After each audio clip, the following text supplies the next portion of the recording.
Esta sexta da saúde, vamos conversar com a doutora Mônica Kim, médica proctologista. Bem-vinda ao Boa Tarde, Cidadão. Boa tarde, Robson. Obrigada pelo convite novamente aqui no Boa Tarde, Cidadão. Prazer tê-la conosco. E eu inicio a nossa entrevista conversando a respeito sobre o primeiro assunto. O que é prisão de ventre e quais são as principais causas? Bom, a prisão de ventre é o que a gente chama de constipação, né? É a dificuldade que o paciente tem de evacuar, às vezes. É aquela pessoa que fica só evacua 2 a 3 vezes numa semana, né?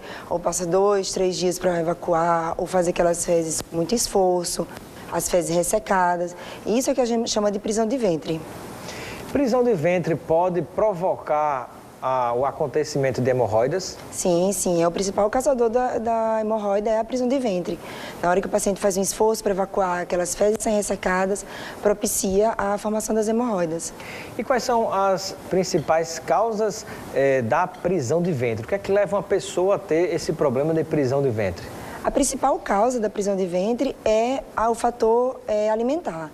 Aquele paciente que tem uma alimentação pouco rica em fibra, né? Tem uma alimentação deficiente de ingesta de água, né? Não tem preocupação de comer coisas que venham ajudar o intestino. É o principal causador de constipação. Tomar bastante água me parece que é fundamental para evitar a prisão de ventre, sim, né? Sim, junto com a água também a ingesta de fibras, porque a água sozinha também o intestino não consegue absorver de uma maneira eficaz para poder formar o bolo fecal de uma maneira mais tranquila, né, para o paciente evacuar. Entre as fibras, seria recomendado frutas naturais? Sim, frutas, as fibras como a aveia, a granola, né? Isso, trocar o arroz por um arroz integral, o pão por um pão integral, ou isso tapioca, tudo ajuda. Né?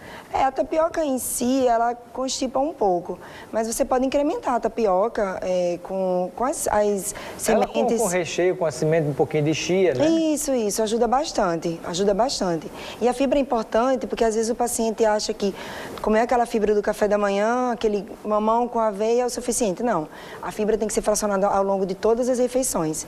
Então tem que ser colocada no café da manhã, no almoço, no jantar, todas as refeições. E uma coisa interessante que eu já ouvi algumas pessoas falarem assim, olha, você está com prisão de ventre, então coma banana que é para empurrar, mas parece que a banana tem um efeito contrário.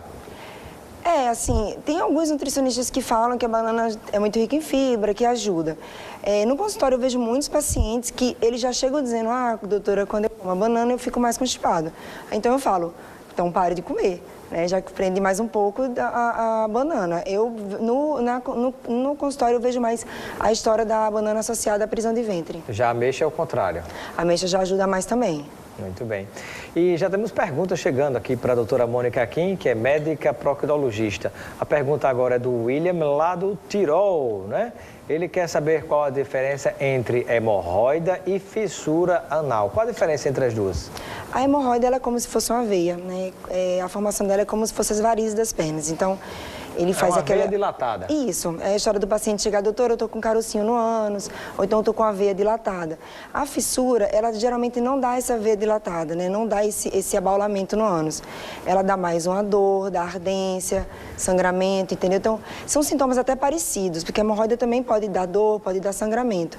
Mas no exame físico a gente vê bastante diferença entre um e o outro, são duas doenças bem diferentes. Então, a diferença básica entre a hemorroida e a fissura anal é? O exame físico, né? Na hora da gente fazer o exame, a gente sabe... Mas o paciente, ele vai sentir algo diferente, seja em termos de dor ou de incômodo, em uma situação ou na outra? Se for hemorroida, o paciente sente uma coisa. Se for fissura anal, ele sente outra ou não? Os sintomas se confundem muito. Algumas vezes, quando o paciente chega com a história de ter uma dor intensa, sem necessariamente sentir nenhuma alteração no ânus, a gente já pensa mais em fissura, né? Mas os sintomas são muito, muito parecidos. A hemorroida pode dar dor, a fissura pode dar dor, a hemorroida pode dar sangramento, a fissura também, entendeu? Só no exame mesmo que a gente consegue diferenciar. No exame médico, né? Muito bem. E a participação da Marília, que está em Ponta Negra, ela gostaria de saber se, tanto no caso da fissura anal quanto no caso da hemorroida, a solução é através de cirurgia. Não, nem sempre. As cirurgias de hemorroida geralmente são 10% dos casos. Em último caso é que se faz. Isso. Até porque as cirurgias nessa região são cirurgias bem incômodas, tem um pós-operatório muito doloroso. Então a gente posterga um pouco esse sofrimento do paciente, né? A fissura a gente consegue controlar com tratamentos tópicos, com a melhora do hábito alimentar do paciente, assim como a hemorroida também. A gente pode fazer medicações, dependendo de como está a apresentação dessa hemorroida, porque a hemorroida se apresenta de várias maneiras. Se o paciente tiver uma crise, a gente pode dar medicação oral. Muito raramente que a gente leva para uma cirurgia. Mais perguntas do telespectador. A pergunta do Jonas, que está em Lagoa Nova, ele gostaria de saber o que é ligadura, se isso é um tipo de cirurgia. Não, a ligadura elástica não é uma cirurgia, mas é um procedimento que a gente faz no consultório mesmo. Serve para as hemorroidas internas, tá? Então não são todas as hemorroidas que a gente pode fazer a ligadura. E é um procedimento bem mais simples do que a cirurgia, bem menos doloroso. Como é que funciona na prática? O que é feito na prática se não é uma cirurgia? A gente, igual o exame normal que eu faço proctológico, só que eu identifico o mamilo hemorroidário interno e jogo uma liga na base do mamilo. E ela liga cai. Mesmo? Igual aquelas de amarrar dinheiro, só Sim, pequenininha? Bem pequenininha. Faço uma aspiração daquele conteúdo e jogo a liga bem na base dela. E depois o organismo... Aí, depois uns dias, a própria faz a necrose da região e cai e fica uma ferida que o paciente não sente. E a pessoa não sente dor?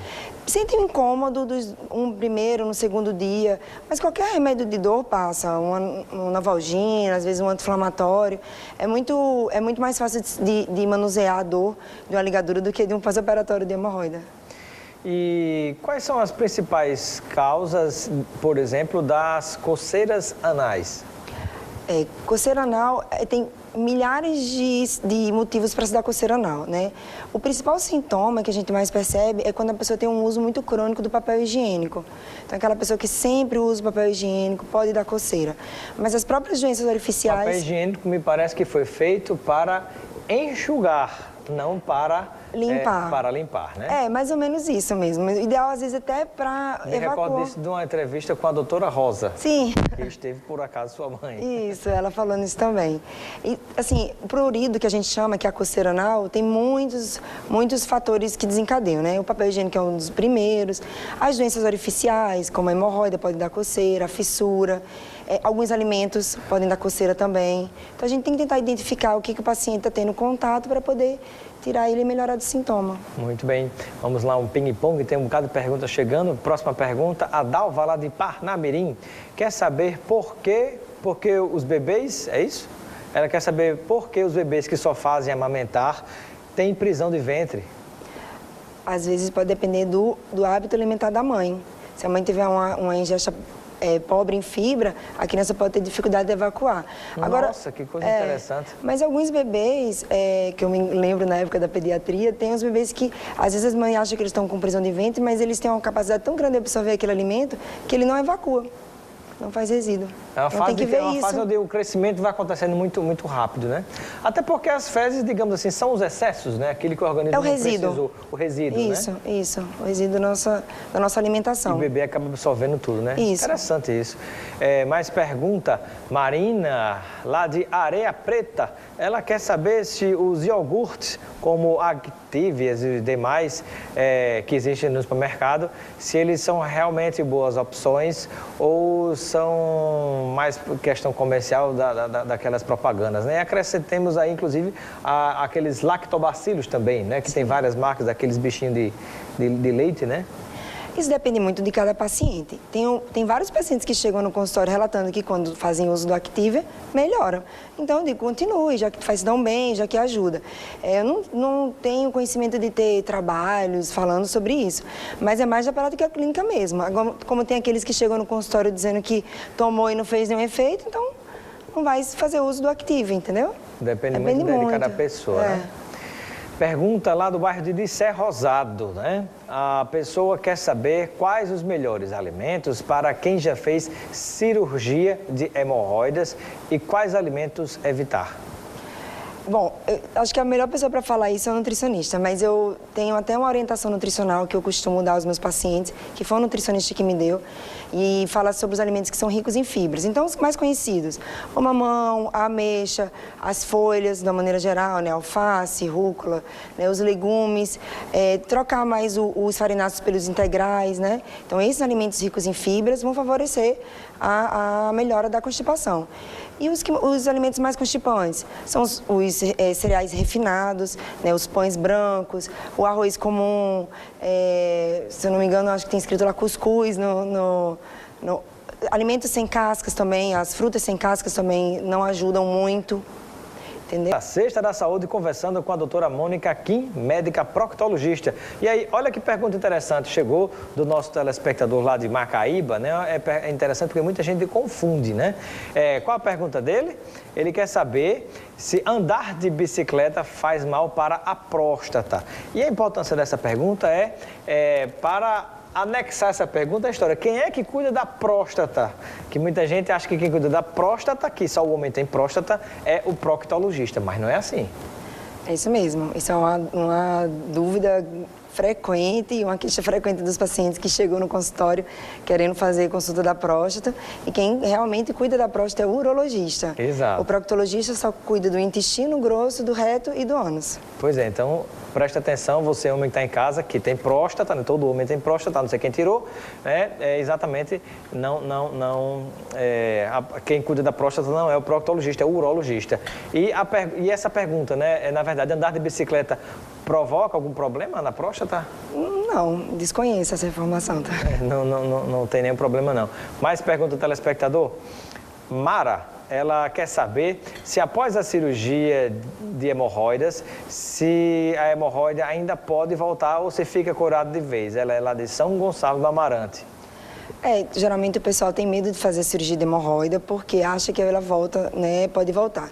Na verdade, a gente tem vários mamilos hemorroidários, então, às vezes, operar um que é mais volumoso, que é o que a pessoa tem mais incômodo, e a pessoa não desenvolveu os outros. Então, com o passar do tempo, pode ser que ela desenvolva outros mamilos, entendeu? E aí acha que voltou. São várias veias, aí de repente você fez a cirurgia em uma que estava com problema, mas depois voltou mais uma outra, não naquela que foi cirurgiada. Isso, aí as pessoas acham que voltou, na verdade. Mas uma vez que faz a cirurgia, a cura da hemorroida. Daí a importância fundamental da alimentação, né? Isso. E muita água. Mas dá tempo de mais uma perguntinha ou acabou o tempo, né? Meu Deus. Então, muito obrigado. Em breve ela volta aqui para tirar muitas dúvidas que ficaram das pessoas que participam.